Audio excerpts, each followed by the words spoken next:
High বন্ধুরা, আজকে একটা মজাদার রান্না হচ্ছে। যেটা তোমরা খাবা তোমাদের মুখে লাগে থাকবে।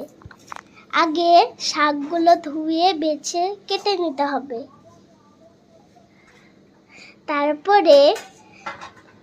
তারপরে ডাঁটাগুলো ধুয়ে নিতে হবে। তারপরে মাছগুলো এর সঙ্গে ধুয়ে নিতে হবে।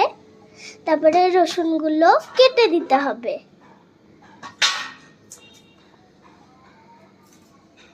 তারপরে পাশে থাকা কপি আর আলু আর লঙ্কাকে কেটে দিতে হবে।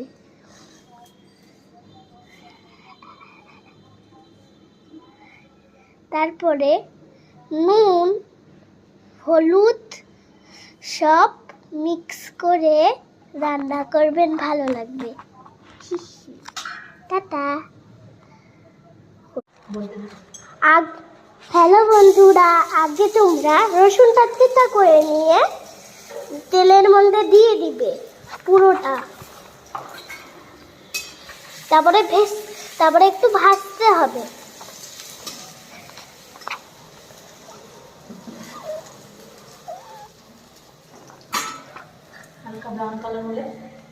তারপরে একটু ব্রাউন কালার হলে লঙ্কাটা দিয়ে দিবে। তারপরে একটু ভাজতে হবে, তাও আবার ব্রাউন কালার হলে। একটু ব্রাউন কালার হয়ে গিয়েছে, এবার শাকটা পুরোটা ঢেলে দিতে হবে। শাকটা যেন ভালো করে ফোটে। পুরোটা দিয়ে দিবেন। তোমাদের কোনো অসুবিধা হলে আর একটু আস্তে যান। মাছটাকে হলুদ দিয়ে মেখে নিতে হবে। হলুদ আর নুন দিয়ে সামান্য নুন আর একটু সামান্য হলুদ দিয়ে মেখে নিতে হবে। তাও আবার মাছ ভাজার জন্য প্রিপারেশন চলছে। মাখা হয়ে গিয়েছে, একটু ঢেকে রেখে দিচ্ছি।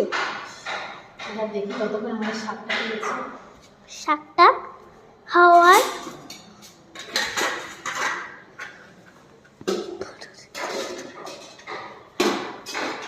শাকটার থেকে যখন ধোয়া বাড়াবে তখন আরেকটু ভেজে নিতে হবে।